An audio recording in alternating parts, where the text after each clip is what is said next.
Pagsampa mo ng 22, sasampalin ka ng buhay na akala mo dati chill lang. Malalaman mo na yung mga salitang hindi pinupulot ang pera, na dati ay naririnig mo lang sa mga magulang mo. Magtatrabaho ka, magbabayad ng tubig at kuryente. Tapos trabaho ulit, paulit-ulit. Mamimiss mo yung batang ikaw, musmos, walang alam sa mundo. May mga gabing bibilangin mo ang oras ng tulog mo kasi akala mo makakatulong ito.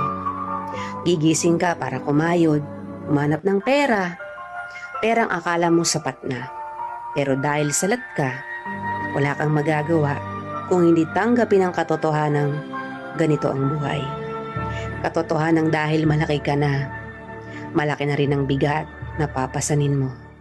Dahil ngayong 22 ka na o 23 o 25 ka, malalaman mong hindi ka na lang nabubuhay para sa sarili mong pangarap. Real talk yan.